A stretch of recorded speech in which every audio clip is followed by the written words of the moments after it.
tal? Qué gusto saludarlos en este inicio de semana, acompañada por supuesto de Guemansin Rodríguez, de Rafael García Villegas y de Laura Regis en la interpretación de lenguas de señas mexicanas. Con un noticiero muy variadito, Rafael, porque traemos los ecos del Hey Festival. Habrá también por ahí un recorrido por la bóveda que resguarda ciertos documentos de la comunidad judía en México y más información. Así es, mi querida Karen, mi querido Gueman, amigos del auditorio, los extrañé en estos días, hicieron falta para el apoyo y para la despedida a Toledo, pero ya estamos aquí de nuevo juntos para, como bien refieres, Karen, llevar toda esta información. 17 países, un fin de semana muy movido, con mucha actividad allá en Querétaro, pero antes les queremos también presumir el mural que vamos a tener esta semana. Se cumplen 250 años del natalicio de Alexander von Humboldt, un hombre muy vinculado con México. Estén viendo las imágenes el próximo 14 de septiembre. Así es, estamos viendo este paneo que es nuestro compañero José Manuel Barajas, en donde vemos diferentes instantes de la vida de Alejandro de Humboldt, como también se le conoce, y esas ilustraciones que él hizo. Esto que están viendo es parte de la botánica que conoció en México. Él es el que hace un registro en dibujo de la Coatlicue. Hay una historia fabulosa que vamos a compartir con ustedes en Noticias 22 Digital a propósito de ello. Y esta última imagen tiene que ver con los últimos años de Alejandro de Humboldt, que, como en algún otro momento comentaba aquí en este espacio, cuando él es ya viejo, está previo al gobierno de Juárez, un gobierno liberal, le otorga la nacionalidad mexicana por todas sus aportaciones a través de su conocimiento a la cultura y a la geografía de nuestro país. Así que muere pruso y muere también mexicano. Y también ya veíamos por ahí algunas imágenes de los prismas basálticos, que también a él se le debe este hallazgo. Y ahora sí, lo referido, vámonos a Querétaro, estuvieron allá el fin de semana. Fue una actividad impresionante, más de 200 participantes que estuvieron compartiendo, intercambiando ideas. Karen, Gueman.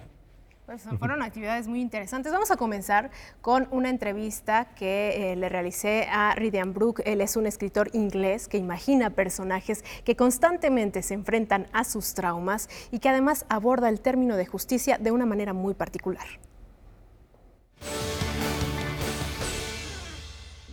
La justicia en la literatura de Ridian Brook es un elemento constante.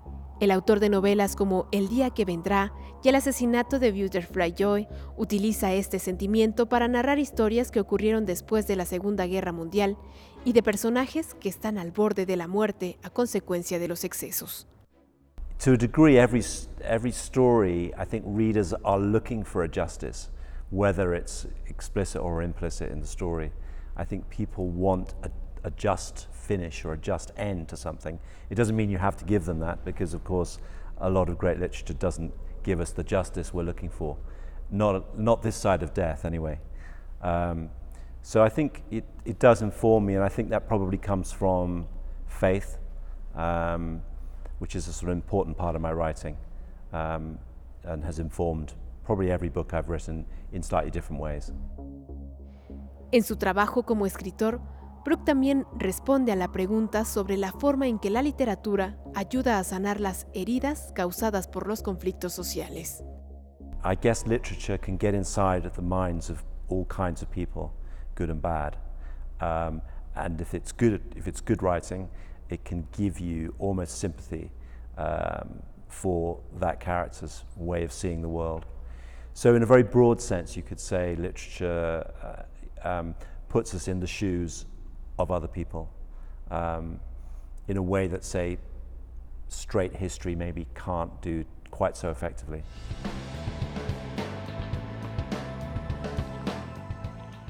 Parte de la conversación que tuve con Ridian Brook es interesante. Yo le preguntaba por qué hacer otro libro.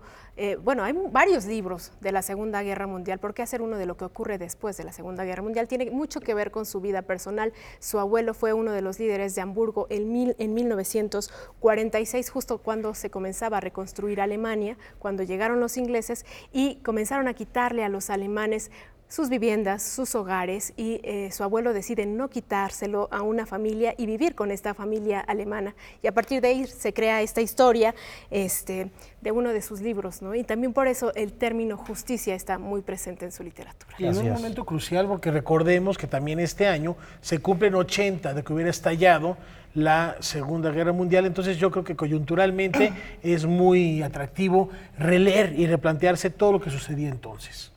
Pues ahora les voy a presentar una entrevista con Eva Baltasar. Ella es una escritora española, es poeta y su primera novela se llama Permafrost. Permafrost se refiere a esta capa del subsuelo que constantemente está congelado. Toma este término para hacer una analogía con la sociedad actual, una analogía que oculta su infelicidad a través de diferentes caretas. Eva Baltasar no le teme a hablar de temas como el suicidio y la masturbación. En su poesía lo hace con libertad y voz firme.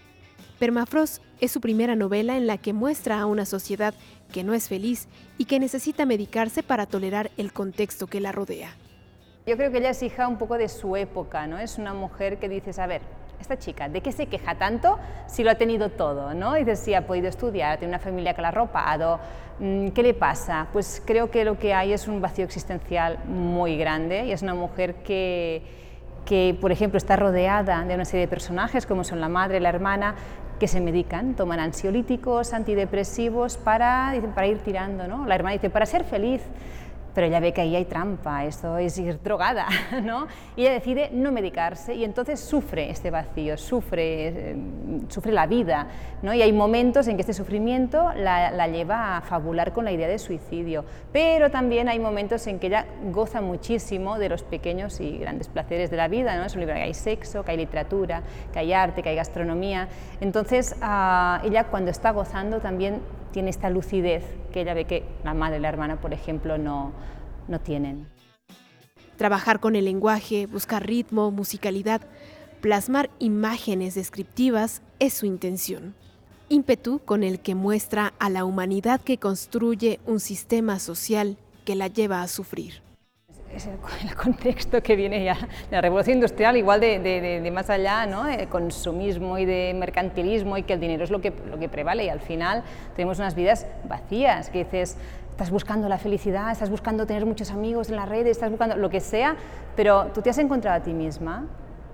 ¿Te has encontrado?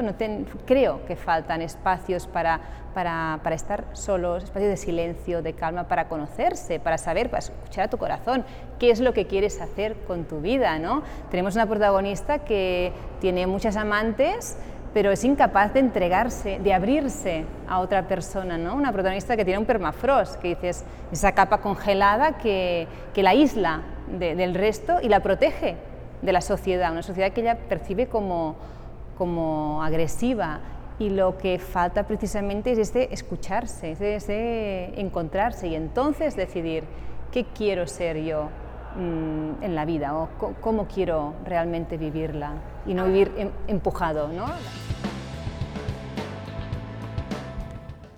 Es importante la reflexión que hace una sociedad actual que tiene que tomar medicamentos para soportar el contexto que le rodea.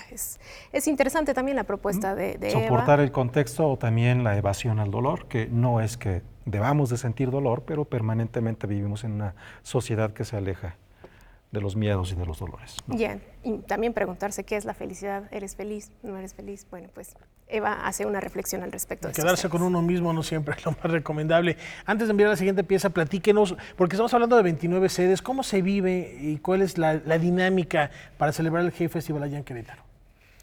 Yo podría decir, cubrimos el Cervantino, cubrimos la FIL, cubrimos el Hey Festival. El Cervantino, digamos que es un maratón. La FIL son 400 metros planos y el Hey Festival son 100 metros planos. Okay. Una carrera de fondo. Ahí está una referencia, una analogía muy bien planteada. ¿Qué vamos a ver a continuación, Karen? Bueno, pues ahora es la entrevista con Karina Pacheco. Ella es escritora, es antropóloga, es experta en temas de desigualdad de su país y escribió un libro que es de cuentos, inspirado en la visión de algunos niños, de cómo ven estos niños el mundo. Y bueno, no solo es para público infantil, también es para público adulto. Vamos a escucharla. El libro se llama Lluvia.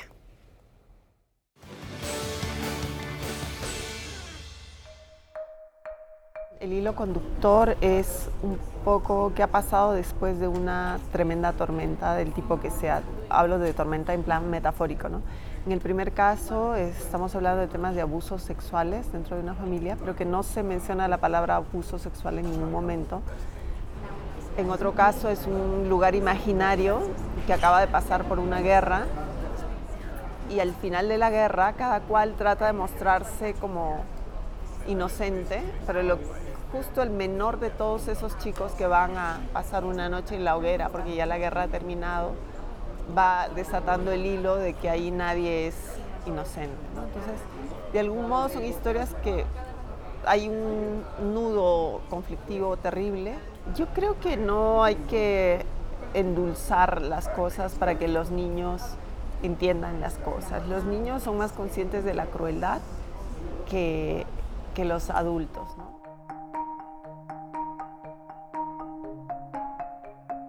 Yo creo que en América Latina es el continente más desigualdad del mundo, ¿no?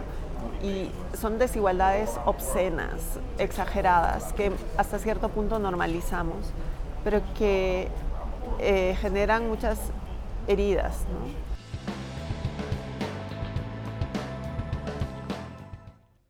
Bueno, pues tenemos mucho más del Hey Festival que estaremos compartiendo a lo largo de estos días, dado que, como dijimos al inicio de este espacio, Rafael, son muchísimas personas que se dan cita en tan pocos días, y como nos agarró justo el fin de semana y también la lamentable despedida del maestro Francisco Toledo, tenemos ahí muchas cosas que compartir todavía. Hay que darnos el tiempo porque estamos frente a un espacio de ideas y no todo se saca así. Hay que ir haciéndolo poco a poco. Aquí en Noticias 22 lo tendremos, también en Noticias 22 Digital. Desde el viernes están ya algunas entrevistas completas que hemos compartido. El día de mañana tenemos un bloque de video también en Noticias 22 Digital con un resumen de algunas de las actividades, y tendremos aquí todavía mucho más que compartir, incluso por temas. Por temáticas, el feminismo, la democracia, el papel de los fotógrafos también en el mundo contemporáneo. La migración. La ciencia, por supuesto, todo estará presente a lo largo de los próximos días en Noticias 22. Pero fascinante la propuesta del Hey Festival y por supuesto el resumen que nos traen, lo agradecemos y lo celebramos. Vamos a una brevísima pausa, tenemos mucho más.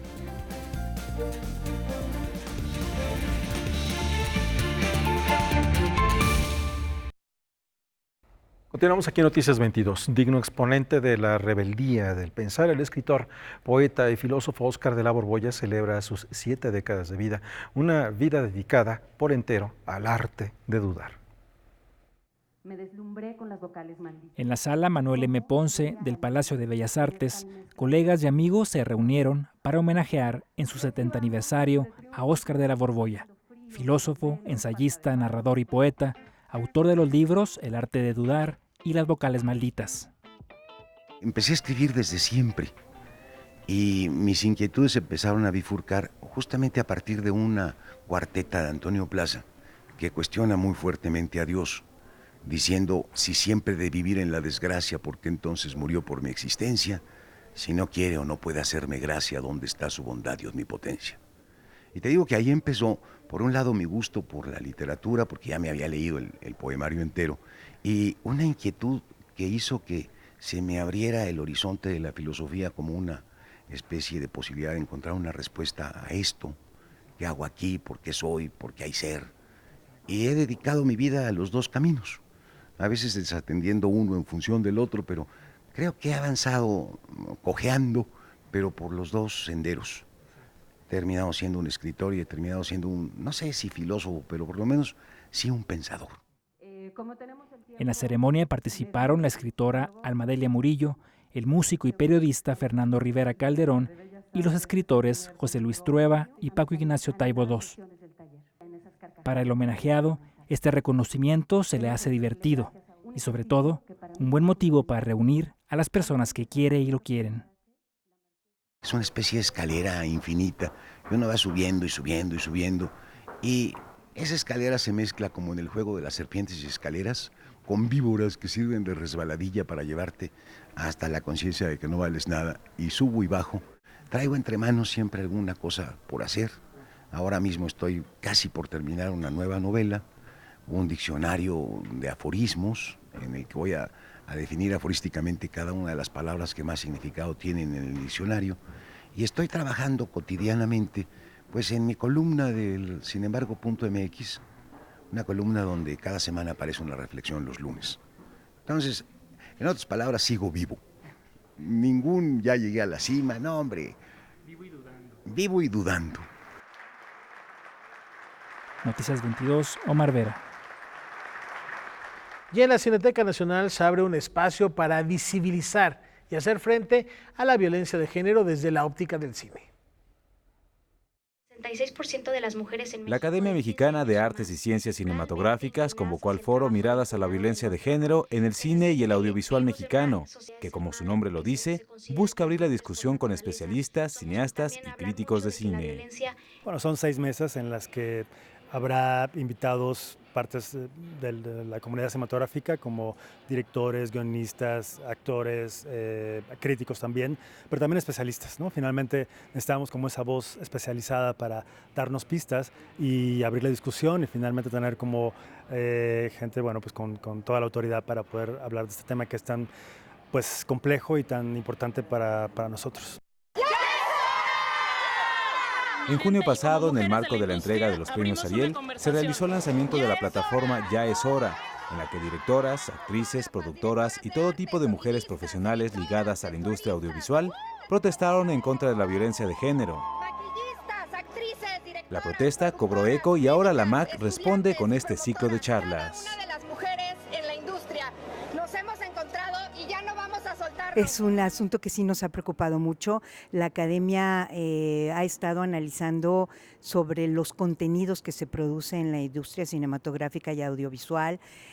Ha estado analizando cómo se dan las relaciones de trabajo también, pero difícil no, porque afortunadamente ha habido mucha gente, o hay, que está reflexionando muy seriamente sobre la situación.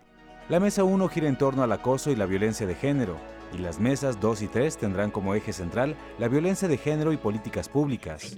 Entre los ponentes se encuentra la directora Lucía Gajá, el cineasta Armando Casas y especialistas como Márgara Millán, Aletia Fernández y Wendy Figueroa.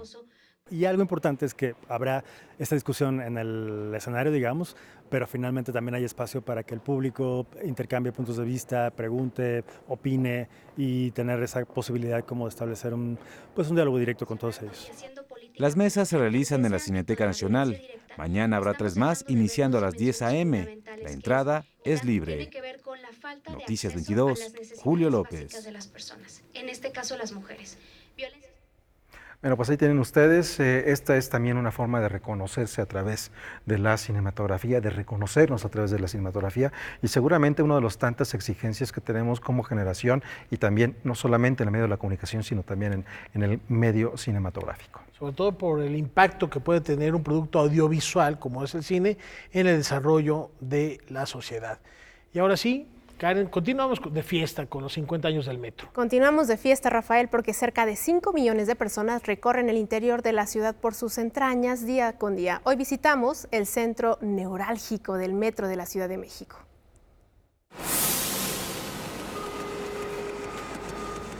En cada tren del metro entran aproximadamente 1.500 usuarios. Por ejemplo, en la línea 3, en hora pico, se tienen 40 trenes en circulación. En la línea 1 hay 37 trenes y en la línea 2 34 trenes.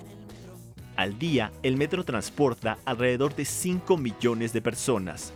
Todos los trenes, vagones y circulación se supervisan desde el control central. Aquí, a través de estos tableros de control óptico, estamos checando toda la operación de los trenes en la línea. Tenemos la representación gráfica y dinámica de las líneas, así como su mando y control de todos los itinerarios que están realizando en las diferentes terminales. En los monitores se ve el número de tren, la distancia que hay entre ellos, la velocidad a la que van y las variaciones de voltaje de los 226 kilómetros de vías. Se tiene comunicación con las 195 estaciones, 48 de correspondencia y 12 terminales. Tenemos ubicados físicamente en tiempo real la ubicación de cada uno de los trenes en la línea. Así mismo tenemos la comunicación con los diferentes dispositivos que tenemos aquí, que es la radiotelefonía, con cada uno de los conductores, y en las terminales con las platinas de comunicación, con cada uno de los inspectores que están monitoreando también ellos en sus terminales la circulación de los trenes.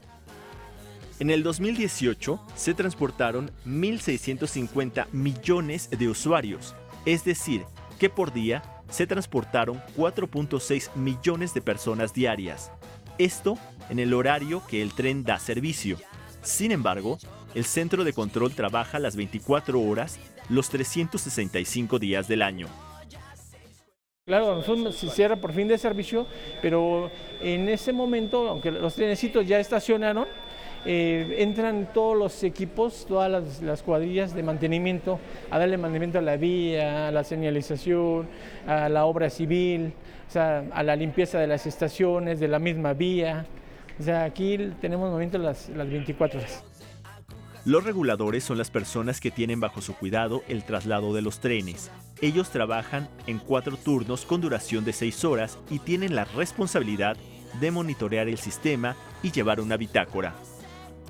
Prácticamente su función de ellos, como su nombre lo dice, es llevar un intervalo entre tren y tren. Si algún tren tiene alguna avería, por cualquier motivo, ellos tienen la capacidad de darle la indicación al conductor, en este caso de darle la solución del problema que se le presenta al conductor. Desde aquí, por medio de la comunicación, le dice lo que tiene que hacer para tratar de avanzar el tren por sus propios medios. En dado caso que él vea que hay un peligro en alguna mala maniobra, le corta corriente. ¿Para qué? Para que el tren se detenga inmediatamente. De hecho, todos los trenes circulan en pilotaje automático. Todos los trenes circulan en pilotaje automático, salvo cuando tenemos lluvia. Tenemos una circular que cuando hay lluvia en las zonas de superficie, el conductor debe tomar el mando y control de la velocidad del tren, porque bueno, el pilotaje automático no nos registra la lluvia. Alejandro Varela llegó al metro a hacer su servicio social. Ya han pasado 25 años y él, junto con sus compañeros, continúa preparándose en el manejo de uno de los sistemas de transporte más complejo y demandante. La mayoría de la gente que tenemos aquí en la operación es gente que viene desde taquilla, desde auxiliares de estación, auxiliares administrativos, es gente que viene poco a poco y que va escalando. Se van de auxiliares, o de taquilla se van a conducción, después de inspector jefe de estación, y pues cada que hacen un cambio de categoría, pues tienen que hacer un curso. Para conductores tienen que hacer un curso, para inspector jefe de estación tienen que hacer un curso, para regulador tiene que hacer un curso que aproximadamente anda durando para llegar aquí a ser regulador un promedio como de 8 meses para realmente estar apto para ser regulador. Tienes que pasar todos los exámenes, el curso satisfactoriamente para que se te dé la oportunidad de estar aquí en los tableros de control óptico. Noticias 22, Alberto Aranda. Bueno, es impresionante cuando uno conoce el sistema de transporte colectivo metro. Imagínense algo que tiene que mover una ciudad de las dimensiones, como la Ciudad de México, que se está desarrollando en zonas conurbadas más allá de los límites de la Ciudad de México. Es cierto, tiene muchos retos que enfrentar, pero si consideramos que es el metro más barato de todo el planeta y la cantidad de personas que transitan a diario por él, es realmente una cosa muy, muy, muy interesante. Y un detalle, usted si aborda el metro y dice, ay no, sí paso, sí alcanzo a pasar, aunque esté escuchando los zumbadores, se detiene y se atora la puerta. Bueno, resulta que todos los retrasos que tiene el metro son debido a eso. Los segundos que se detienen en lo que se abren las puertas o se vuelve a abrir y cerrar la puerta, todo esto se va sumando. Imagínense, usted lo hace y piensa, nada más soy yo un ratito. Se suma a todos los que piensan igual en todas las puertas, en todos los metros, en todas las líneas, y eso es lo que provoca los retrasos de los trenes en el metro de la Ciudad de México. Así que bueno, hay muchos retos, pero también sería interesante que los usuarios pensáramos de una manera diferente y no atascar ni estorbar en las puertas. Lo resumimos en 2 palabras, educación cívica. El respeto ante todo. También se hablaba, por ejemplo, de estos contenedores que no eran contenedores de basura, eran ceniceros, y que la gente comenzó a usarlos como basureros, que ahora ya no están en el metro, pero pues no respetamos a veces. La basura se va quedando o en los vagones o en los pasillos. No, la gente pasaba a dejar ahí su basura. Exacto. Educación cívica.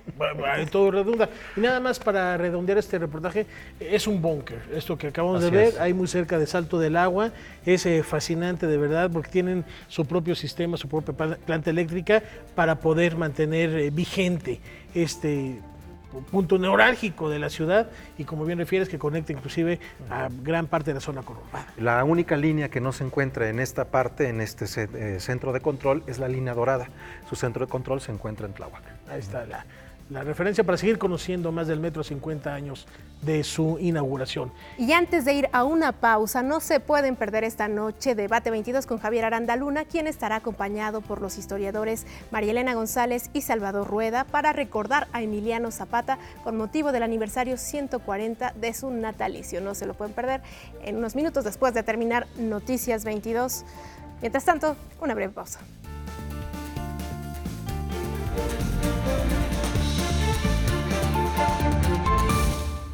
Continuamos en Noticias 22 y la revista Líderes Mexicanos ha nombrado a las 300 personalidades más influyentes de nuestro país. En la lista destaca la presencia de un colaborador de Noticias 22, de Canal 22, al que usted conoce muy bien.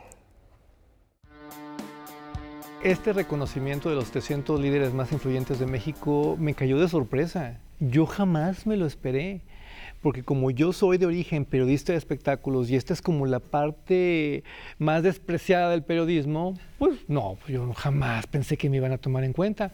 Y pues que me avisan y me voy de espaldas. Realmente estoy muy emocionado, muy agradecido y muy sorprendido. Hola, ¿qué tal? Soy Álvaro Cueva, bienvenido a un programa especial de Surtido Rico. Sé que hago crítica, sé que mi periodismo se puede interpretar desde muchas maneras, pero yo nunca lo voy a negar, yo soy periodista de espectáculos y lo digo con orgullo porque siempre, desde hace más de 32 años que comencé en este negocio, una de mis más grandes luchas ha sido dignificar el periodismo de espectáculos.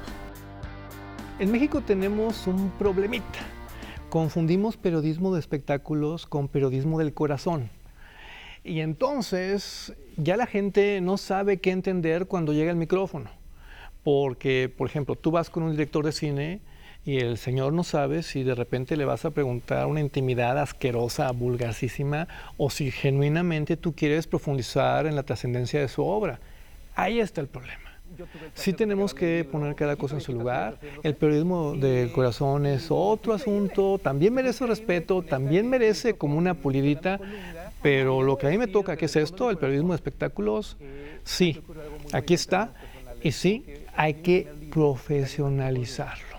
Hola, ¿qué tal? Soy Álvaro Cueva, bienvenido a Surtido Rico. Tenemos que hablar, por supuesto, del estreno en Netflix. Este asunto de los 300 líderes más influyentes de México sí me marcó, sí me movió el tapete. A mí me compromete mucho. Siempre he sido muy inquieto y siempre he peleado por muchas tribunas, por muchas plataformas, porque estoy convencido de que el público está en todas partes, no nada más en un periódico, no nada más en un canal de televisión. Bueno, ahora con esto el compromiso es todavía mayor. Quiero más programas, quiero más espacios, quiero más diálogos con la gente. Porque el crítico no es el que te dice lo que está bien o lo que está mal. Eso es una posición muy, muy superada por el tiempo, muy superada por el espacio. El crítico es el que te sirve la mesa para que tú reflexiones. Porque tú y solo tú sabes lo que es bueno, porque tú y solo tú sabes lo que es malo, porque tú sabes lo que consumes.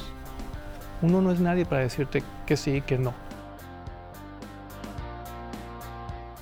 Y como ya lo habíamos anticipado, especialistas de distintas partes del mundo se reunieron en México para reflexionar y también hacer un llamado a las autoridades con respecto al uso medicinal del cannabis.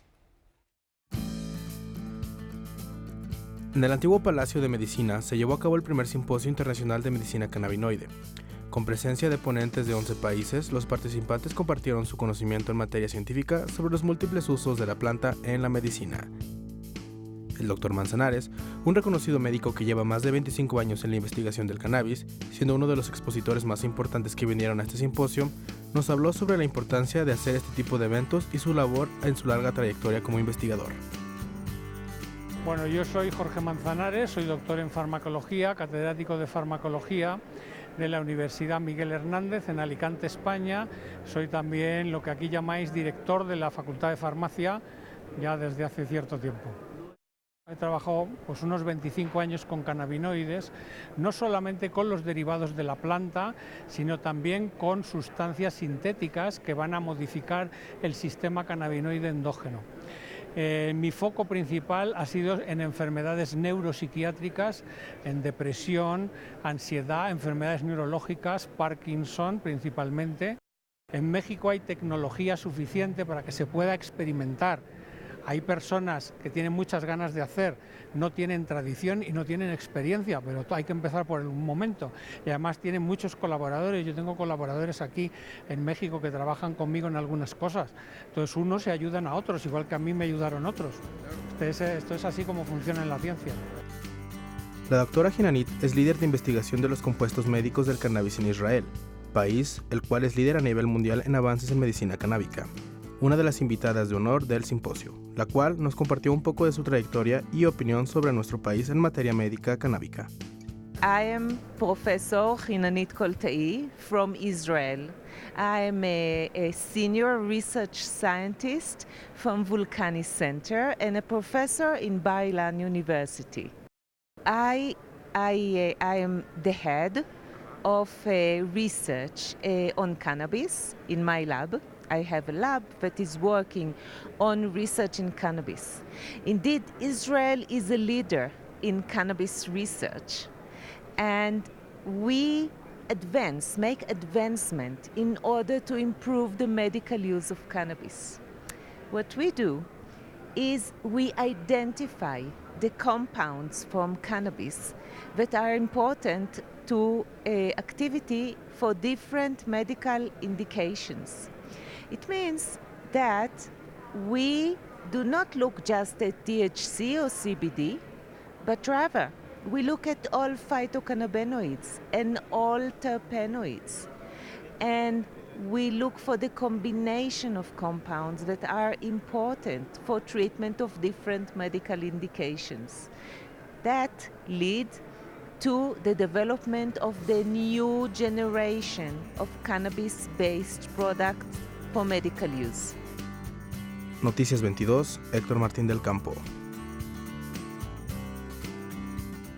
A propósito de este tema, muy pronto en Noticias 22 Digital, también vamos a compartir con ustedes una conversación con Ben Rhodes, que estuvo participando en el Hay Festival. ¿Quién es Ben Rhodes? Bueno, él fue asesor de Barack Obama cuando este fue presidente, y uno de los temas que toca Rafael Karen tiene que ver con la legalización de la marihuana.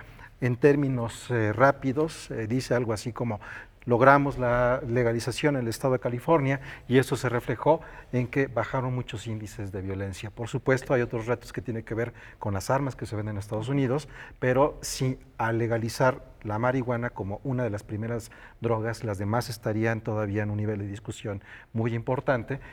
Se le pegaría a aquellas personas que se han enriquecido por la venta ilícita de estupefacientes, como el caso de la marihuana. Algo similar a lo que pasó con el alcohol en los años 50, y también la reflexión de los distintos usos. En California es de uso recreativo, pero en Washington, en Colorado DC, también. en Colorado también es uso recreativo, pero la capital de Estados Unidos es de uso medicinal. Entonces uno, si trae la receta médica, puede estar afuera de la Casa Blanca consumiendo su churro de marihuana, siempre y cuando traiga receta, porque está así adscrito en las leyes estadounidenses. Y que bueno, no es necesariamente fumarse el churro o el porro, sino son,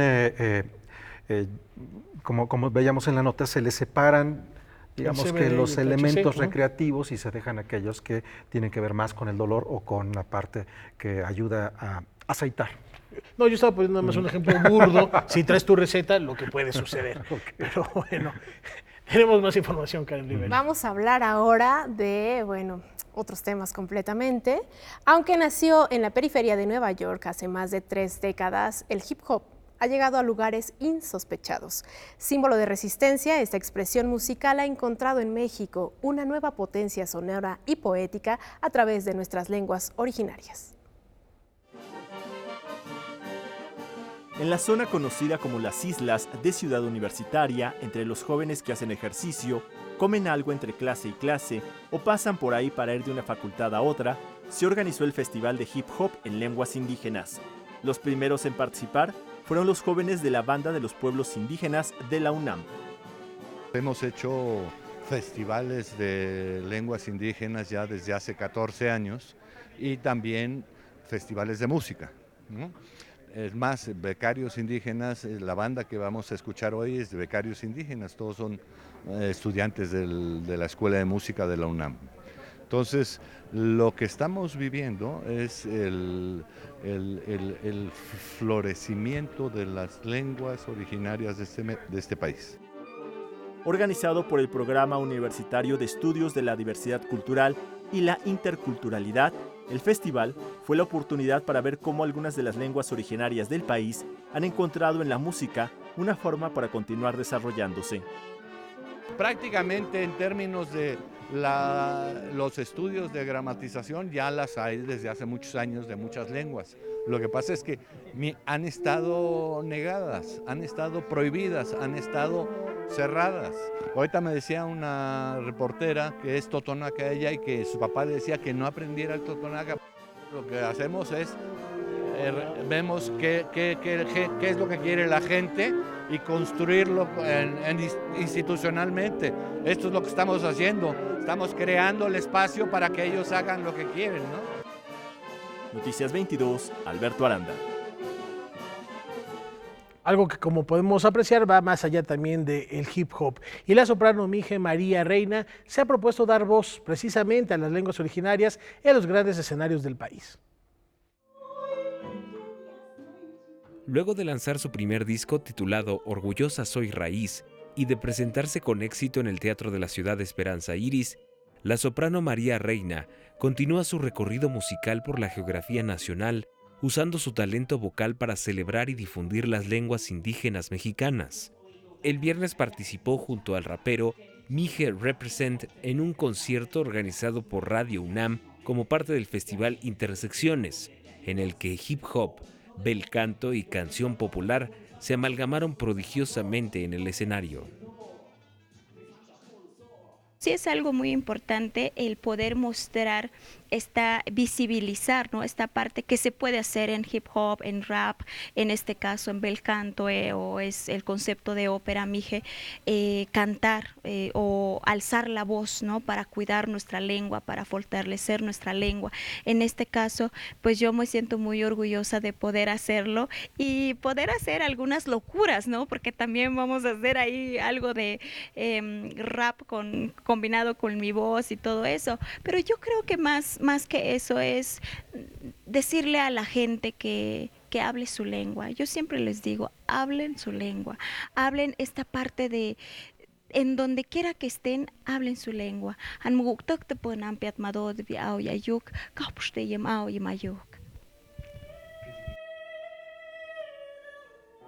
Originaria de Santa María Tlahuiltoltepec, Oaxaca, María Reina canta con orgullo a sus raíces, logrando entablar un diálogo permanente entre el México ancestral, la ópera, la música clásica, el jazz y otras manifestaciones.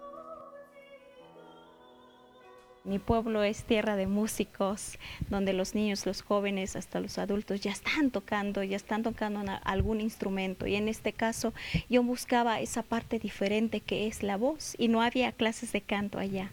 Cuando me fui, pues creo que fue ese propósito de ser alguien diferente, de ser una mujer independiente, porque cuando hablé con mi madre yo le decía, es que yo quiero ser alguien diferente. El día que yo regrese quiero darles a conocer que nosotros, que como mujeres podemos hacer cosas diferentes.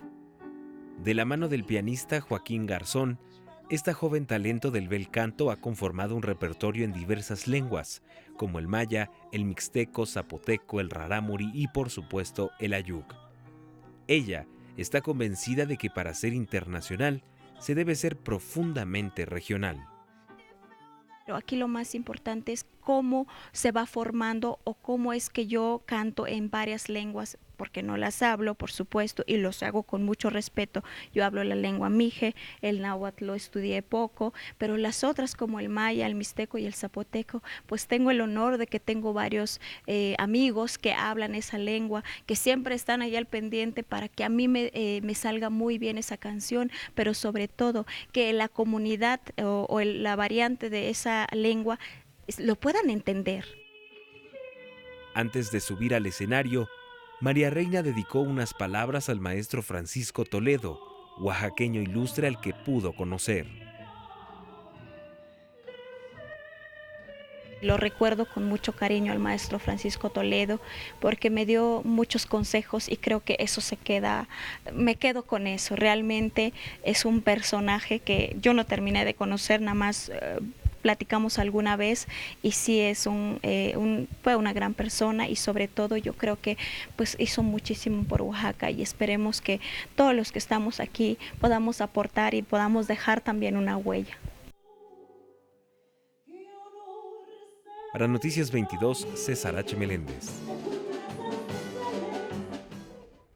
Bueno, lo importante cuando vemos todas estas expresiones artísticas de la diversidad que se supone es México, creo que nos viene muy bien, particularmente en este mes, muy cerca de las fiestas patrias, en donde todo lo reducimos a tal vez aquello que es más representativo o reconocible en el extranjero. Las músicas y las expresiones artísticas en México son mucho más variadas a veces de las que nosotros mismos creemos. Ahí está pues la invitación a reflexionar al respecto y reconocernos en estos distintos Méxicos. ¿Una pausa? Una pausa, Rafael. Regresamos con un recorrido muy interesante.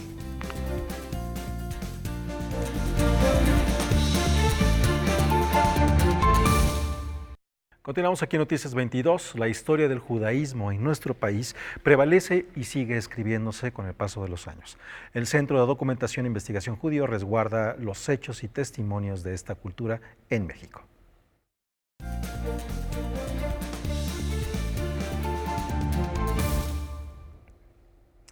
Rafael, pues ahora les voy a presentar un recorrido por el Centro de Documentación e Investigación Judío de México. Es un centro que fue creado hace 4 años y que resguarda documentos importantes que nos narran la historia de esta cultura que llegó a México. Habitan en el país más de 45,000 judíos, la gran mayoría en la Ciudad de México, otros tantos en la ciudad de Guadalajara, Tijuana, Cancún y sobre todo también Veracruz, que fue por donde llegaron gran parte de los migrantes. Este centro tiene una importancia particular porque busca, a pesar de que existen 45,000 judíos o más de 45,000 judíos en México, se dividen en diferentes sectores, de acuerdo con su religión, de acuerdo con sus orígenes, de acuerdo con sus usos y costumbres. Y pues este centro lo que intenta hacer es reunir la información de todos estos sectores en un solo lugar para que a partir de ahí se comience a investigar y a recrear también, que sea una especie de memoria de esta población. Vamos a recorrerlo.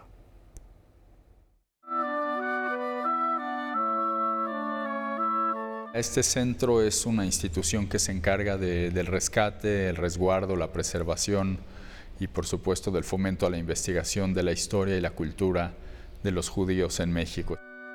Reunir la historia de todos los sectores judíos bajo el mismo techo. Construir las paredes de una casa de la memoria. Ese fue el pilar bajo el que se creó el Centro de Documentación e Investigación Judío de México en el 2015. Un recinto que se construye día a día con los acervos históricos, institucionales y personales de familias e individuos de esta comunidad. En la Ciudad de México concretamente hay 6 comunidades judías.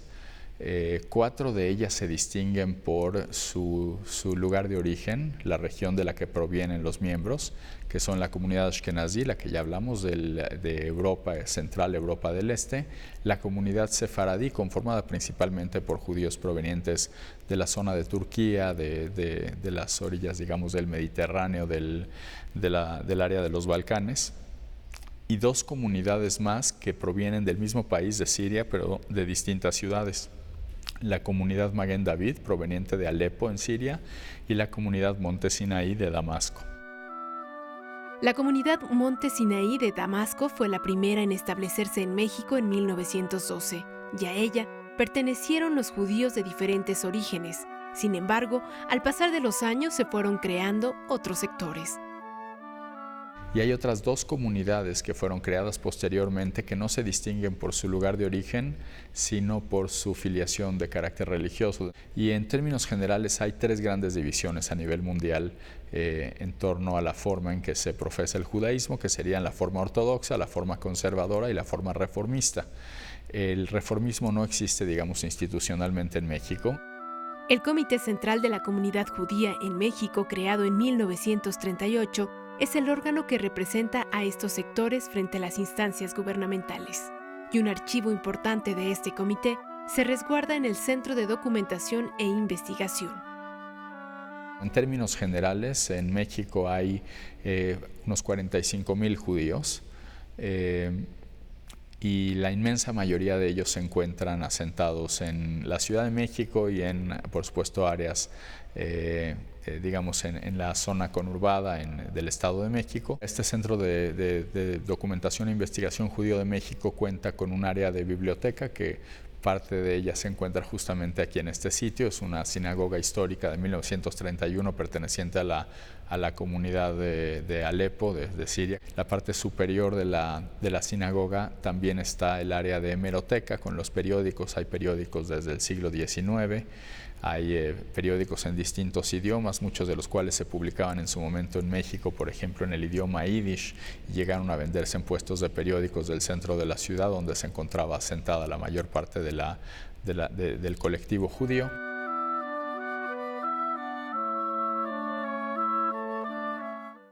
El Holocausto fue, por supuesto, el suceso más trágico de la comunidad judía, en la historia de la comunidad judía, con más de 3.800 años. Y este centro también resguarda documentos importantes que nos hablan de este suceso histórico.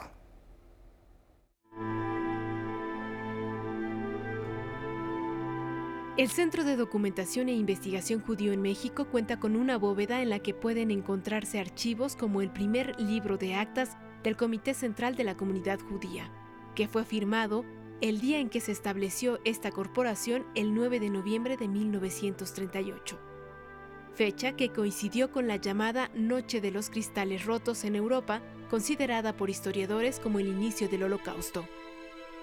Es además particularmente interesante el documento porque el Comité Central de la Comunidad Judía de México fue un proyecto que surgió a consecuencia precisamente de los sucesos que estaban ocurriendo en Europa y de la imperiosa necesidad de los judíos de aquella región de encontrar refugio en otros países. Esta bóveda también resguarda objetos personales donados por miembros de la comunidad, fotografías, documentos y cartas firmadas por Albert Einstein, como la que escribió al Comité Central pidiendo ayuda para el establecimiento de instituciones sociales, educativas, académicas y culturales en lo que fue Palestina y después se convirtió en Israel. Tenemos también entre los documentos, por ejemplo, particulares de las familias de los individuos. El archivo de Dunia Wasserstrom fue también sobreviviente del Holocausto, famosa en México precisamente porque escribió el libro más leído que hay en el país acerca del Holocausto, un libro titulado Nunca Jamás. Por muchos años se leía incluso en las secundarias del país, y como parte de su archivo está precisamente este libro, los manuscritos originales. Esta institución cuenta con un fondo reservado donde se encuentran los documentos más antiguos, como una publicación religiosa de los profetas mayores, escrita en hebreo en 1567 del siglo XVI. Se trata realmente de libros que fueron robados en su momento por el régimen nazi. Estos libros los reunieron en Offenbach del Meno, precisamente en lo que eran las oficinas centrales de una empresa llamada IG Farben, que se encargaba principalmente de los principales compuestos del gas con el que eran exterminados también los judíos en los campos de exterminio. La mayoría de los libros fueron en realidad quemados en su momento por el régimen nazi, de modo que este centro de documentación que alberga en buena medida libros en el idioma yiddish característico de los judíos ashkenazitas del continente europeo, pues está rescatando una cultura, un pensamiento, una serie de colecciones que estuvieron en riesgo de desaparecer. De alguna manera podemos decir que por cada libro en yiddish que se encuentra en esta institución probablemente haya cientos o miles que fueron destruidos, que resguarda la memoria histórica, como te digo, de una cultura que en su momento se encontró en riesgo de ser finalmente aniquilada.